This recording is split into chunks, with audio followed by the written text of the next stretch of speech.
The Nowhere Heist is here. We have more events on the horizon. And why is Omega Red still missing? We'll cover this some more in the UK's #1 Marvel Strike Force podcast, the MSF Pod.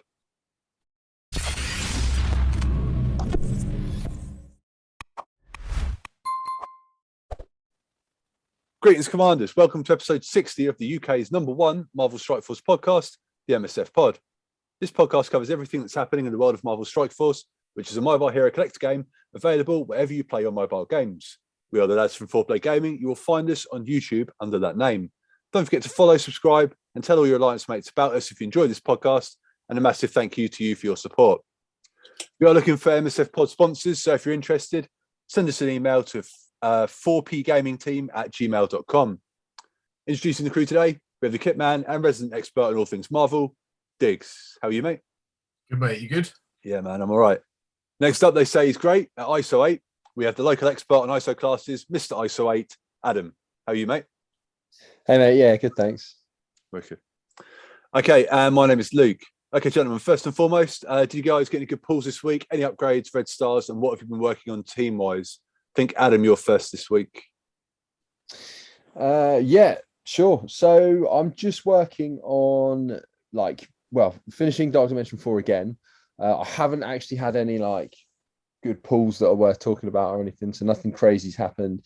And I'm working on, I want to get Nick Fury to 6 stars. I basically like working on a few things, but mainly Omega Red, getting closer to Omega Red. Or I think I'll get him at 5, but I want to get him at 6 if possible, whenever that is. Sure. And I think that's about it, really. Obviously, Dark Dimension, Doom 2 raid. Getting my teams ready for that, as we talked about last week. Just still doing that. So astonishing X a little bit there, and that's it. Yeah. Wicked. So no crazy pulls or anything like that. No. Next week. That's it. Next week's the week. Okay. Fair play. How about you, Diggs? Anything? What's going on with you?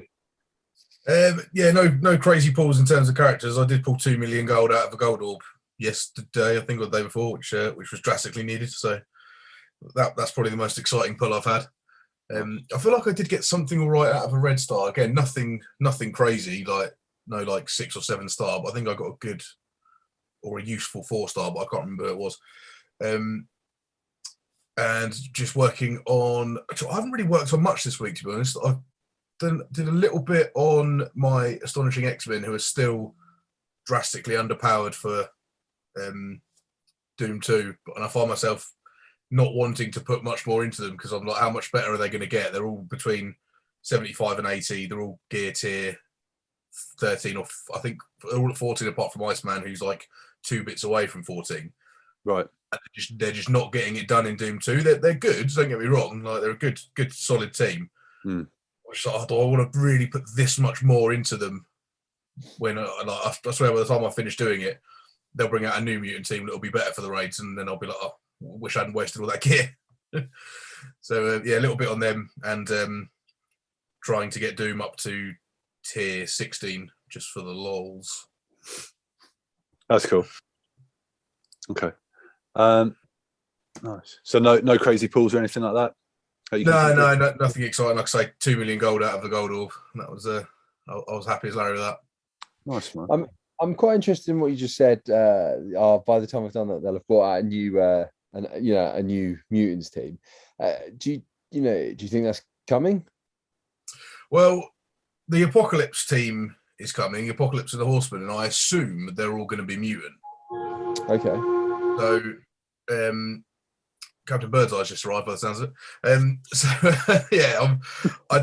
I'm reluctant to start using mutant gear. And like I say, I took them all to 14, I think, apart from Iceman, who's still 13. And I was just like, I don't want to use all this mutant gear. I'm already getting low. I'm already having to farm bits for Iceman now. And I'm just like, I don't want to have to do that if the Apocalypse team comes out and they're awesome. Yeah. I don't have to refarm a load of gear for them and take ages. I thought you were farming Iceman anyway, because he's villain, I think, and he's the first one, isn't he, for the villain Is he? Oh, sorry. he's in the villain campaign. Yeah. Campaign, because I'm sure we talked about how we're both lazy and how you have to do three auto. You have to do three villain campaigns every day, and we're both just like Iceman. He is very close to 7-star already without doing my dailies. And it's the same with ISO 8. Like whatever 3 different things you get from the last ISO 8 level, I've got hundreds and hundreds of them, like 900 plus, and then everything else I have to farm. So I never bother doing anything with the first 3 or 4 nodes, or the last 3 or 4 nodes, I should say. Yeah, I've started trying to combat that with just clicking on different characters and just like what I need with them. Do you know what I mean? Even if I'm not going to do it with them, just so that I can kind of see who I need and what I need. Because I was in exactly the same boat as you. It's difficult, isn't it? Not if you're not lazy, mate. If you're paying attention, it's not too difficult. I'm just a lazy, horrible man. Fair play. Right, okay. Community roundup. So if you've got a question, or if you want to raise a topic of discussion, or if you just want to call us a bunch of nerds, youtube.com/4playgaming, and comment on this episode number. Now, we had a really interesting point of discussion from a commenter. Have you guys got it up? Already? Yeah, I've got it up. Saucy. Lucky it's a podcast. Anthony Panetta said, "Love the positivity, guys." Sorry, mate. Love the positivity, guys. But what do you guys think of the shrinking shards for free-to-play gamers? Magic was 150 shards, Spider-Punk 126, and now Echo 100. This trend is very troubling for me. What do you guys think? Thanks for that, Anthony. That's a really good point to bring up this week. So what do you boys think? For me, I haven't really noticed it. Admittedly, I didn't get Magic or want to get Magic. I wasn't really that fussed by it. I don't use Storm in my X-Men team anyway. So I wasn't really that fussed by it, so I didn't notice that. Spider-Punk I went hard for, and I think I got more than 126 shards off the top of my head. I don't remember what it was, but I remember getting him at, I think I got him to 4-star. I think you caught his orbs though, didn't you? I think. Oh yeah, I hammered through cores, doing that event. And Echo, obviously we're doing the event now, and I've not gone massively hard on it. Like I don't really play it at work. I've managed to just about get enough points in the blitz every day, and I'm on milestone 23, and at 24 I'll get another 10, which will take me to 40 shards for Echo, and then there's 20, 40, 60. There's 110 left to get in the thing, which will, it seems like quite a lot if you finish the milestones, which looks difficult. Don't get me wrong, we're almost exactly halfway through the event, and I'm pretty much exactly a third of the way through the milestones, so I don't think I'll get to the end. But you can't clear all the milestones without paying. Oh, I won't be clearing them. Because again, I'm not that fussed about it. But no, I haven't.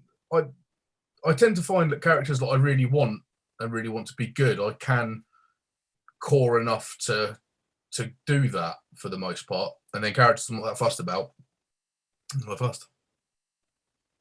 Okay, Adam. What do you think, Adam?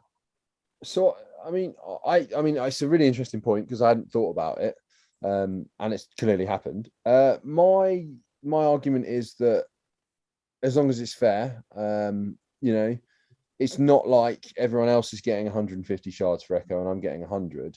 I guess as long as it's consistent, all the free-to-play gamers. Like, obviously, I'd like more shards every time, but as long as it's consistent and everyone's in the same boat, which they are, then I'm kind of okay with it. It does suck because it's going to be harder to get the characters, but it's definitely probably going to keep me playing the game more. And it does mean I think we probably do play more than your average. I'd like to think. So maybe it benefits us a bit because when those characters come out and they end up in orbs or whatever, we might get them a little earlier than others, considering we're kind of a bit later down the line in terms of like our progress through the game, aren't we? So I think it probably benefits the people that start or like at the beginning of the game, it probably benefits them less because they're going to have less, I don't know, currency for the orbs or whatever. Do you get what I mean? Yeah. When those characters then end up in the orbs. So I think Scopley are messing up a bit because it's making it less beginner friendly and more end game friendly, if that makes sense. So it's just making it harder to get the characters for the people that are more limited than us. What do you reckon?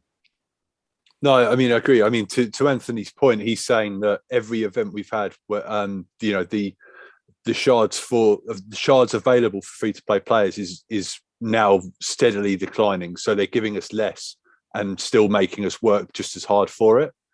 I think that's his issue, and he's like, what's I mean, I'm pretty sure he's not happy about it, and I think he wants to gauge our opinion on that as well. I mean, for me, the thing I like about the game is that there's a grind, and like I could match Wales or whatever if you're willing to do 8 blitz rotations a day or whatever on an event. I'd finish the milestones, and I would get exactly the same as someone who spends and doesn't want to do all the milestones, for example. But just to sort of addressing his point, like like Rocky 4, right? Rocky 4, like that montage when like Rocky's training in the snow and like he's running up the mountain and all of that, and then you've got Drago on the other side, and he's in like the facility, and they've got him like running around and just banging out people like left and right and stuff, and they're like pumping him full of steroids, right? We're Ivan, bear with me, we're Ivan Drago, right? And we're on that treadmill, right? And whenever Drago looks like he's comfortable, what do they do? They you probably haven't seen the film for ages, but they pump the incline up, and they make it harder and harder, and they you could just see like some scientists like pressing a button and just like just putting the speed up. Like that's what they're doing. They're ramping up the difficulty for free to play players to frustrate you, to make you spend. Yeah. You're not wrong. I mean, I'd be annoyed if it wasn't everyone, if it changed for whatever reason, at least it does suck. I want every time a new character comes out, I want them at 7 stars, but they're dangling that carrot, and it's further and further away now, which sucks. But like, I guess the most positive way I can look at it is at least everyone's on the same boat. I am annoyed, that's an issue because it's 50 less shards than it was, a little while ago. But as long as, I guess you'd soon get bored if every time a character come out, you unlock them at 7 stars. Yeah, absolutely. I mean, that's why we've been playing this game for so long, because it's like Luke said, it's such a grind. This could also be the way how they're bringing out all these characters that every time a new character comes out, or well, I don't know, actually, the last Magic, Spider-Punk's sick. Magic I haven't really, used, and Echo I don't even have yet. But the last few characters have been sick, haven't they? Well, good, way better than the old characters. So maybe this is a way that they're kind of slowing it down and kind of drip feed. The characters in the game, they're drip feeding them to us because the newer characters are so good. They have to slow that down because they're just obliterating all the old characters, aren't they? Really. So maybe they're slow this down. Yeah. Yeah. Okay. Yeah. I mean, it's definitely an interesting discussion point, isn't it? Like I hope it's not just a financial thing, and they're like, oh, if you do this, we'll make more. I hope it's something to do with the game mechanics as well. Obviously, it's going to be financial, but I hope it's not just financial. Yeah. Yeah, I'm sure there's a bit of game mechanics in there as well. I think you're probably right. The new characters are so OP in comparison to the old ones that, again, if you were unlocking everyone at 4 or 5 stars when they first come out, be even more of a gulf in power. Yeah, so maybe they've kind of had a meeting. They're like, right, we've released some absolute gods recently. What do we do? Do we tone down all the other characters and make those ones even better by doing that, or do we slow down how people get them? Could be that, or they're just sat there like, we can get loads more money if we just cut this back. Yeah. Okay. Well, yeah, it's definitely it's definitely interesting, isn't it? Like yeah. But I don't know where to go with that, to be honest. Like it's definitely an interesting point for discussion. Yeah. If people have comments on that as well, if you guys can comment on this week's podcast, just because it helps the algorithm, that would be awesome. On this week's YouTube video, and we'll carry on the conversation there. That'd be awesome. Yeah, that's it. All right, so I mean, this week, sort of obviously, I keep my ear quite firmly to the ground in regards to sort of content creators and stuff. There's been quite a lot of negativity around the condition of the game. A lot of people are upset with the freezes. Obviously, last week we had loads of bugs and crashes and issues and stuff. And there's been an article that's sort of done the rounds from Game Informer. Now, I figured we could read through it because I'm sure some people haven't read it. It's written by a gentleman called Brian Shea. It's very well written. So let's go. Should we do it paragraph for paragraph just to make it a little less monotone? Yeah, sure. Okay, so lead the way, Digz. So when I played a pre-launch build of Marvel Strike Force at the 2018 Game Developers Conference, I was excited to dive into the multiversal battlefield the team at Fox Next created. The solid turn-based combat and ever-growing roster of beloved Marvel heroes and villains and compelling hero-collecting elements borrowed from games like Star Wars Galaxy of Heroes drew me in from the jump. I couldn't wait to get the launch version on my phone. When Marvel Strike Force arrived on iOS and Android in late March 2018, I was immediately hooked. That's okay. Early on, the premium element felt pricey, yet largely unnecessary if you played the game a decent amount and completed all your daily objectives. Sure, dropping some cash accelerated your progress, but I was largely free to play for the first year of the game's life. However, once I did selectively begin spending money, the microtransactions I chose felt rewarding and valuable. Unfortunately, as the game's lifespan approaches the start of its fifth year, the transactions feel less micro, as offers ranging from $50 to $100 a pop are more common in the game's marketplace, in addition to the two simultaneous battle passes that set purchasing players back $20 per month. Savage. easy fix is to ignore the premium offers and instead focus on the gameplay, right? Well, that works to an extent. As I mentioned before, in the early days of Marvel Strike Force, spending money felt like a luxury purchase. Nice to have bonuses that will either unlock new characters faster or power them up with less grinding. Today, massive event-based rewards are sometimes impossible to earn unless you spend upwards of hundreds of dollars. So that's in referral to the Thanos Giving event. The current in-game event featuring the character Echo gives free-to-play players who put in a ton of time grinding barely enough character shards to unlock her, then rewarding those who drop an exuberant amount of money with bonuses that will only further increase the gap between the haves and have-nots. Who's next, Digz? Yeah, there are plenty of free-to-play AAA games that do it right, giving players a great experience, then offering up extra goodies if they feel like they're throwing some cash at the game. Unfortunately, Marvel Strike Force isn't one of them. Every step of the way, Marvel Strike Force now feels designed to frustrate players until they finally cave and spend. It's true that the goal of any video game is to bring in profits, but when a game is so demonstrably designed around making sure the player feels bad or left out unless they regularly spend money, it showcases precisely why so many immediately lose interest when they hear the game is free to play. But Marvel Strike Force's problems extend beyond its constant siphoning of players' wallets. Amid parent company Scopley reporting massive growth and profits from its Marvel Hero Collector to the tune of 70% growth and more than $300 million in 2020 alone. The quality of the game has continued to decline. At present, Marvel Strike Force regularly crashes when players perform certain actions in the menus, in addition to the game-breaking glitch that accidentally rewarded players with exponential gold, causing the game to be taken offline for an entire evening in May 2021. Players have endured glitched microtransactions, character kits not performing the way they described, often fixed by the team updating the text of the description instead of the kits themselves, and myriad other technical problems, In the last 24 hours alone, the game has displayed incorrect text telling players what the rewards will be for the next raid, plus the wrong art telling players basic red star orbs are granting 10 times credits when they are not. When Scopley is touting how much money the product brings in for the company, the least players should be able to expect is a high quality product. But when players continue to spend money, what incentive does Scopley have to enact change? The age-old concept of voting with your wallet has never been more relevant than with a game like this. My spending has certainly dropped off dramatically in the last year. I know I can't be alone in its disenchantment, as Marvel Strike Force Reddit page is flooded daily with complaints from players along the same lines. Scopley has a dedicated built-in fan base it's willing to spend, but if the company keeps upsetting its player base, that revenue could dry up.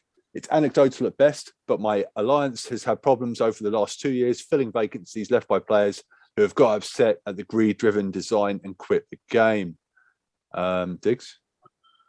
On top of all this, updates have continually ignored many of the quality of life improvements most often requested by the player base.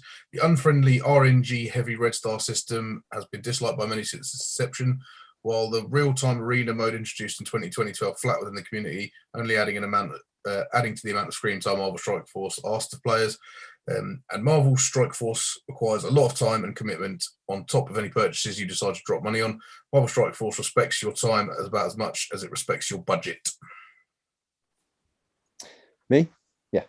With all these mounting problems, you might be asking me why Marvel Strike Force has been and continues to be my daily game for so many years. The answer is simple. I still enjoy the core gameplay, roster of characters, and hero collection upgrade loop.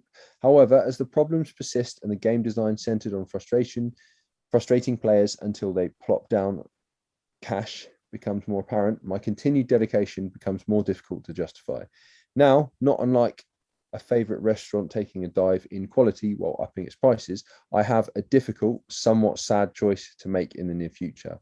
If Scopley and developer Boundless Entertainment continue to further alienate their player base in the name of profit, it's inevitable that my ever tenuous time spent in this game will become more of a sunk cost fallacy than an actual love of the game.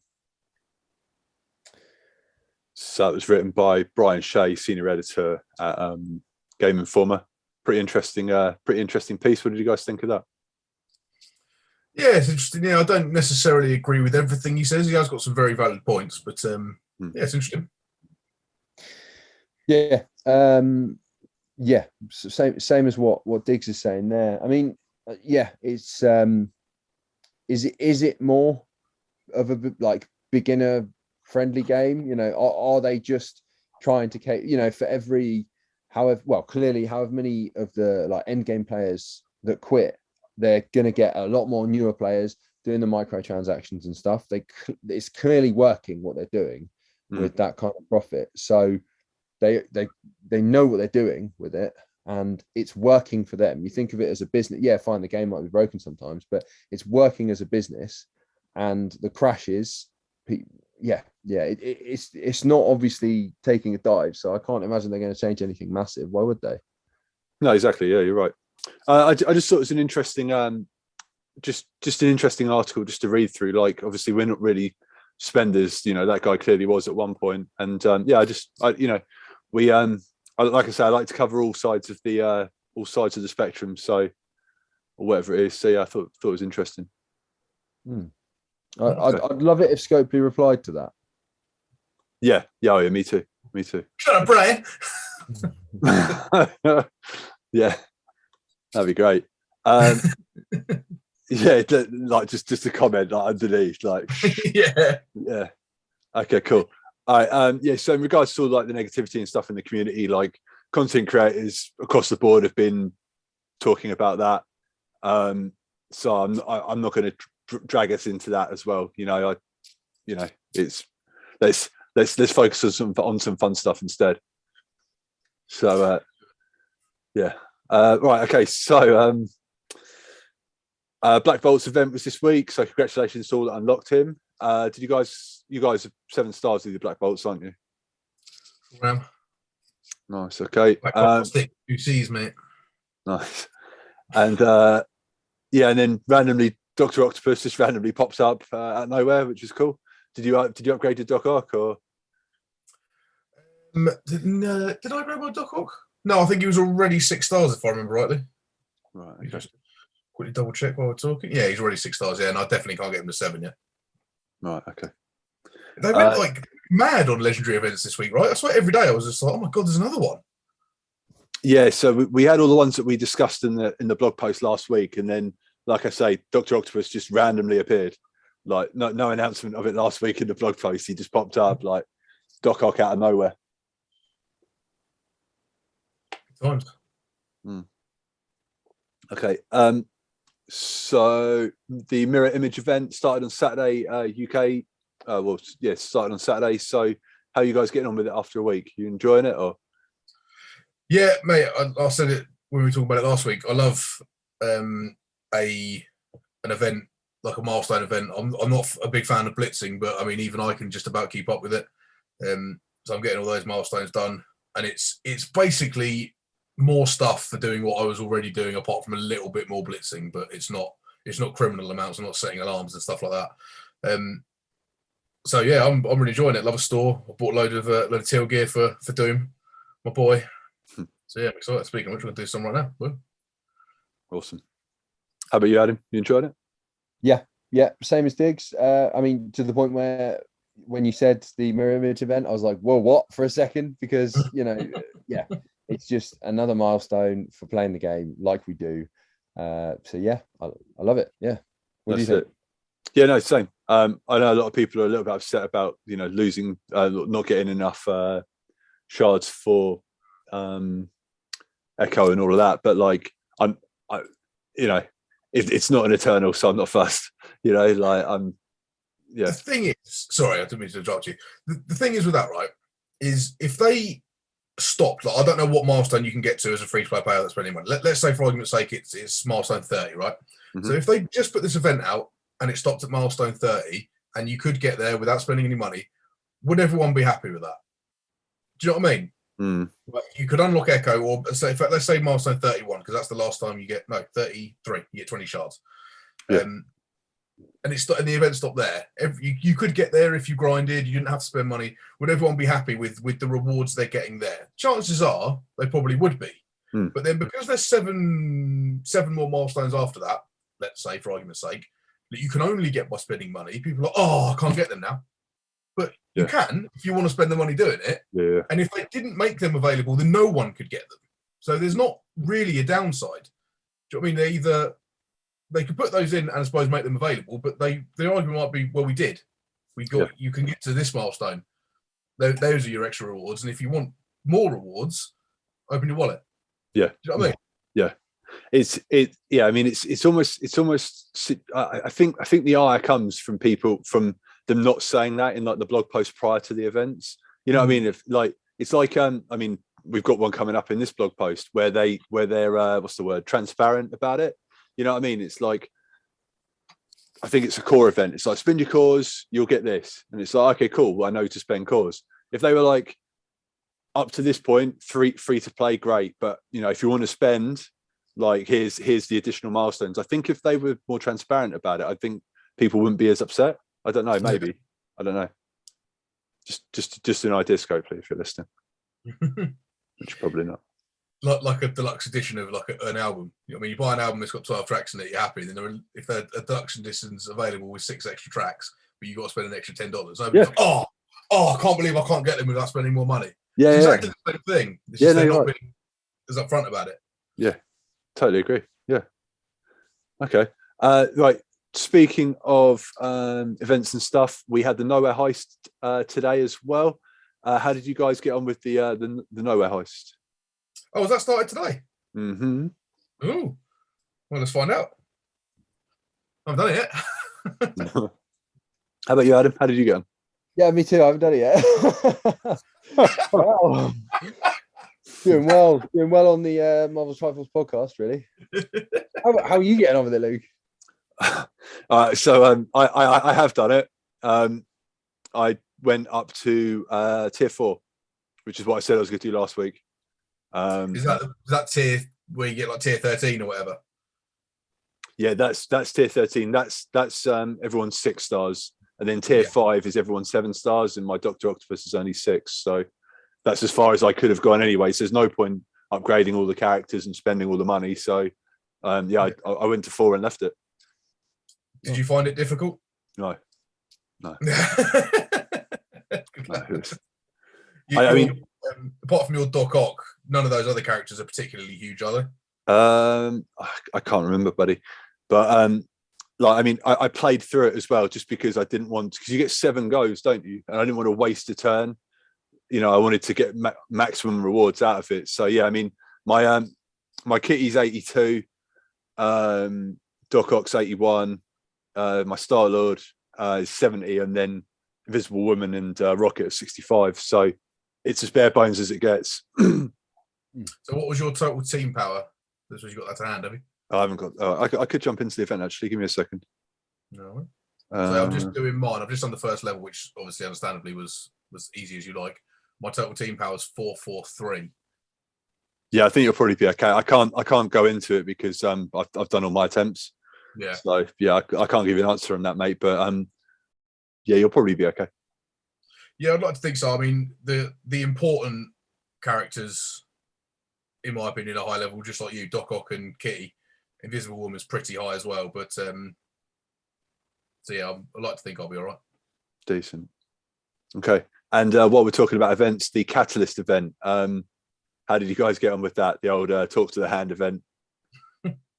The same as I do every time it comes around, where I don't even bother partaking in it because I can only do it at. I think I can attempt the second level, but none of my hand are leveled up in the slightest, so they die immediately. So I don't even bother doing it. Okay. How about you, Adam? Yeah, I don't bother. I'm just like, yeah, cool. Like we're the worst. Yeah, I just don't want to put anything into hand. And I still laugh because I remember when I started playing this game and you'd been playing it a while, Luke, and Diggs, you've been playing it ages. I was like, I got a few hand people early on. I was like, yeah, I'm going to make a hand team. And our chat was just like tumbleweed when I said it. And I was like, oh, maybe I should make a hand team. But I just didn't know. But every time I see that event, I remember that.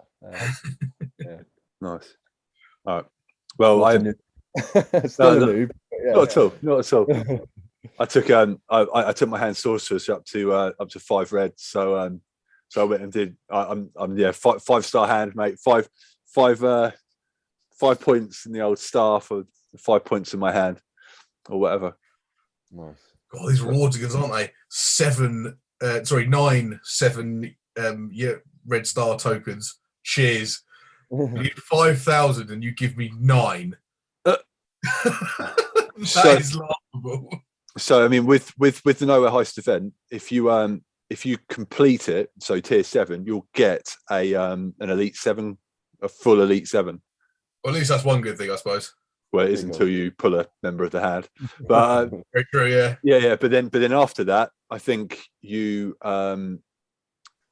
take you a year to get another one from refreshing the tier 7.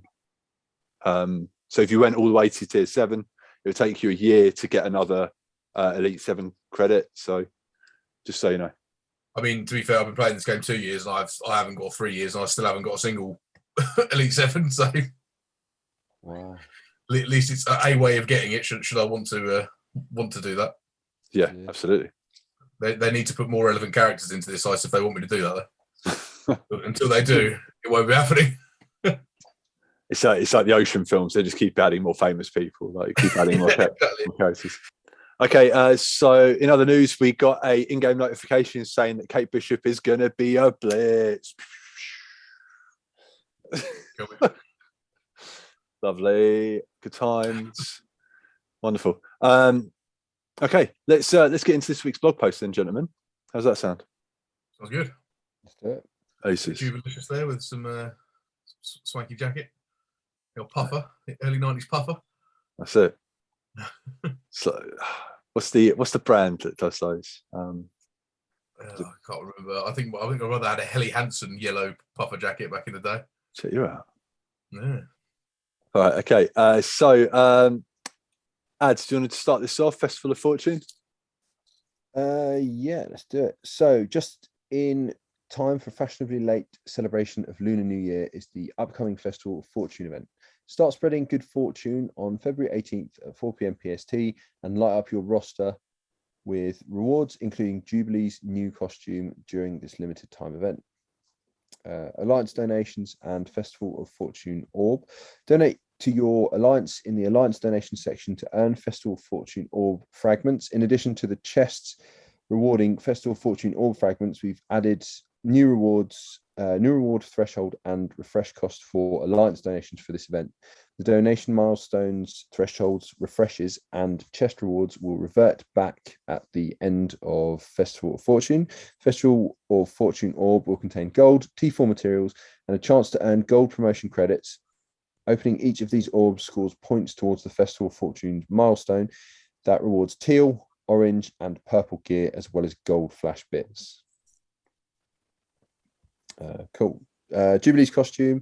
Festival of Fortune is your first opportunity to add Jubilee's Year of the Tiger costume to your roster using gold flash bits. Keep in mind that unused bits will be converted to costume credits on March 2nd at 4 p.m. PST at a conversation rate of 60. It says conversation rate, doesn't it? I'm not going mental. Of 60%. So keep your eyes on the calendar if you're looking to outfit Jubilee with a slick new look. There we go. Okay, so yeah, another event. You guys happy with that? Love an event. Why not? It's a new one. Alliance donations is different, but I'll take it. Yeah. I mean, I mean, our Alliance is pretty decently old donations, so that's good. I'm happy with that. Yeah, just regarding costumes, I've not bought a costume. I don't even know if I'm sure I've bought one, but I've got like 97,000, nearly 98,000 of those costume credits. I've either not had enough, not cared enough, and I just haven't bought costumes yet. I thought I'd love it, but I've not loved any enough. I literally just bought one. What did you buy? Yeah, I bought that Killmonger Scarred Warrior costume. I didn't even know it was out. I was just like you had. I haven't bought a costume in ages, and I had like 100,000 costume bits, and I was just, or nearly, and I was just like, I'm sure there's a limit on these costume bits, and I couldn't remember if it was 100,000 or more. So I was like, I've got loads. I'll just buy a costume, and I was just about to buy Captain America's classic costume, and then I saw that. I was like, actually, I'll have a bit of that. Yeah, nice. Yeah. The limit's 175,000. 175. Cool. I just want old Red Baron. I want if you've been listening a while, you get that. But I want Baron's emos. Yeah, that Winter Region costume's awesome, and that's why they made it so you got to buy it if you want it for now anyway. Yeah. Right. Okay. So next up, we've got the Stark Armory stockpile. So running parallel to the Festival of Fortune event will be the Stark Armory stockpile event. The higher tier Alliance donation milestone rewards achievable with Power Cores have been updated with Stark stockpile orb fragments. These orbs contain gold, T4 ability materials, and a chance to earn gold promotion credits. Each Stark stockpile orb opened earns points towards the Stark Armory stockpile milestone that rewards teal gear. So if you're looking to stock up on even more teal gear resources, coordinate with your Alliance to hit these later donation milestones and earn bonus rank rewards, teal gear, through an associated leaderboard. What do you guys think about that? The rewards out of the orb sound pretty meh for endgame players like ourselves. Obviously, gold's always handy, but gold promotion credits is good as well, I suppose. It's just, they seem a bit average, but the teal gear obviously we need. So hopefully our Alliance will be smashing it. Yeah. How about you, Adam? Yeah, same as I assume my Alliance is going to smash this. So yeah. Okay. Yes, I'd be intrigued to see how many cores and stuff, but like I say, I appreciate the transparency there in that, you know. Right, okay. So next up, we've got the TADANO Mac celebration update. So, Digz, do you want to run through this quickly? Sure thing. So last week we gave an overview of the events heading your way for the TADANO Mac Japan Dark Dimension First Finisher Challenge Celebration. There's a mouthful. And today we have the dates for the events. Mark your calendars and don't miss out on the rewards during this strike party. So Community Poll Global on February 14th, Valentine's Day. Community Poll Cosmic, February 21st. And then the celebration login calendar for 10 days from February 26th. The community poll City will be February 28th. The poll winner blitz global will be February 28th. The Captain America Sam 2x bonus event will be March 4th. The poll winner blitz for Cosmic will be March 7th. The Polaris 2x bonus event will be March 8th. And the poll winner blitz for City will be March 14th. And then the Environment Enshrinement version 6.0 release will be late March. Awesome. So the Environment Enshrinement is him going somewhere in the game like they've done before. Yeah. Yes. So the two characters he picked were Polaris and Cap Sam, which is quite cool. Yeah. Mm-hmm. Cool. Yeah. Cap Sam's almost at 7 stars for me typically, so sounds about right. Right. Okay. So next up, now there was data mines this week, and there was everyone was like, "Oh my god, they're going to nerf the Eternals," because it said update to Eternals. So Adam, do you want to hit this? Yeah. So Eternals in RTA. Icarus and Cersei have certainly made an impact in many game modes, specifically in real-time arena. This pair of Eternals has had a profound impact on team compositions, and player feedback has supported this. To encourage more variety in team compositions, included in many of the ban lists for the foreseeable future will be either Icarus or Cersei, as they both have plenty to offer teams on their own. We're interested to see how they impact team compositions individually. As always, we'll continue to monitor these changes to ensure that they are having the desired effect. Okay. I'm not mad at that. Yeah. I don't want to come across a God mode Icarus or Cersei, so I'm fine with that. Yeah, and like this, they put one in there, but I never use one without the other. Same with Cloak and Dagger. Like it just seems pointless to me to use one without the other one. Yeah, I know what you mean. If that's all they're going to do to the Eternals, I'm absolutely fine with that. No problem at all. Just release more. Yeah, yes, please. All right, so Chaos Theory February. So in February tribute to Black History Month, we'll be running the Chaos Theory Flash event every Saturday during the month of February. Last weekend was the first run in the series, and the next three will be February 12th, February 19th, and then February 26th. So don't miss out on stockpiling up on gold and promotion credits this month, courtesy of your Wakandans. So that's awesome. Like stuff like this is brilliant. Like do this more, please. Like like when everyone was clamoring for like training materials, why don't you just do the skill military event for a month, just to shut everyone up? You know what I mean? All right, character availability, Digz. Do you want to hit this? Sure thing. So Scarlet Spider may already be wearing plenty of red in this costume, but you can never have too much of this bold colour at your disposal. Starting on February 16th, head to the Elite Store to outfit this web warrior with red stars, and direct red star promotions using promotion credits will be available. Cool. Weekly events. Embrace lovely resources and punch enemies in the kisser for shards with these upcoming events. For all bonus events, filter your roster using the featured trait to find all eligible characters and their corresponding nodes. So Gifted Gathering bonus event, start date February 13th at 4 p.m. Rewards 2x character shards for X-Men and Brotherhood characters from campaigns. Prep for Magneto's legendary event Asteroid M. Asteroid M repeating legendary event starting 14th of Feb at 4 p.m. How to prepare, Gifted Gathering bonus event and upcoming inbox with 3 shards for up to 7 of the required characters. Rewards Magneto character shards. Requirements, 5 X-Men and or Brotherhood characters. Characters must be a minimum of 5 stars to unlock Magneto.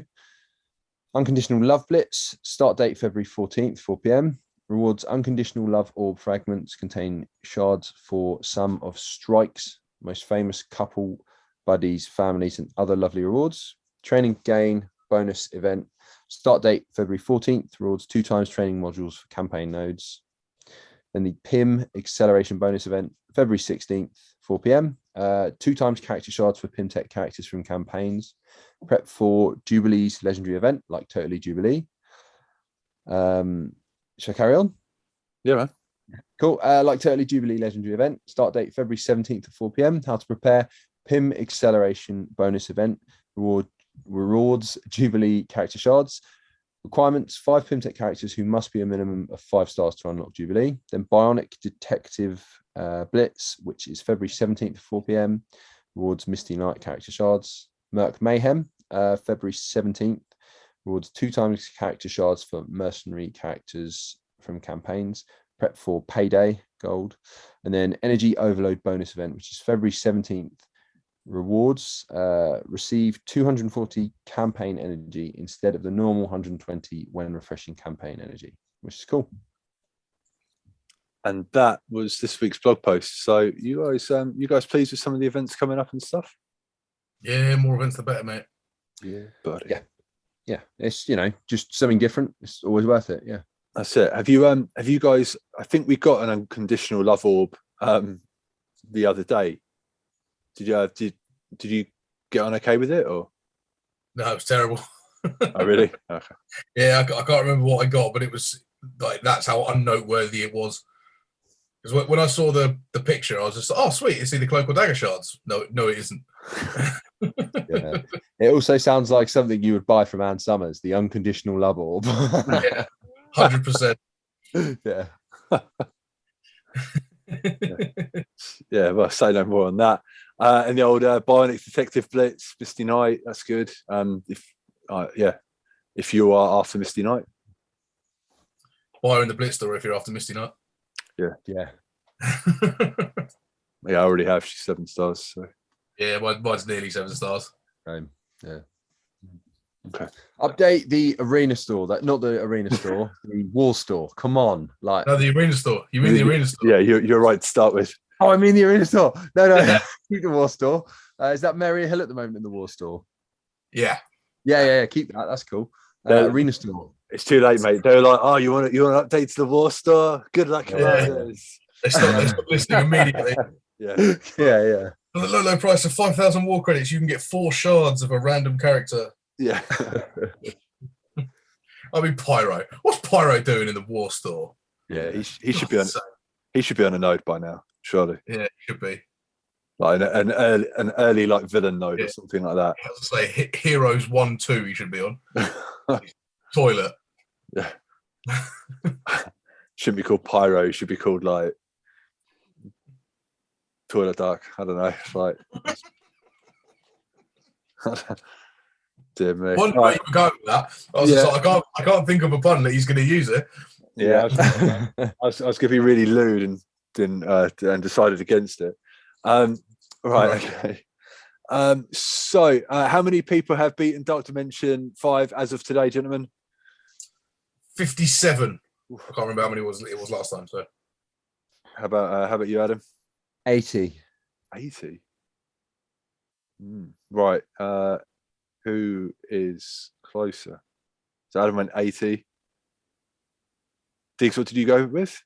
57, and I'm definitely wrong. You're close to Diggs. 38. Come on, guys. What, Dark Dimension 5? Yeah. I mean, I'm looking at the leaderboard, and it goes to 100. Yeah, it goes to 100, but that doesn't mean they finished it. 100% is 38. Oh, of course, yeah. Sorry, yeah. No, it's 100. I win. Cool. Good luck, Commanders. I win. I win. Good luck, Commanders. Thank you very much. This has been the Marvel Strike Force podcast. Brilliant. Oh, dearie me. Right, okay. You're paying attention, Luke. Well, I don't know about that. Okay, guys, MSF Roulette, how are we getting on with that? Do you know what? I put loads into Negasonic this week. Did you? No. Oh. I took it to 7 stars. I think that was a couple of weeks ago now. Right, okay. Well, there we go then. There it is. What about you boys? I assume nothing on Kingpin, nothing on Squirrel Girl? Adam? So my Squirrel Girl, what was she last time? 0. Yeah, No, I think she was like 350 something last time we talked about it, and she's still 352. So, all right, guys. Unfortunately, that sound is my computer exploding, and that is the end of the podcast for this week. So, as always, thank you for checking us out. We'll catch you next week, and good luck, Commanders. Boom.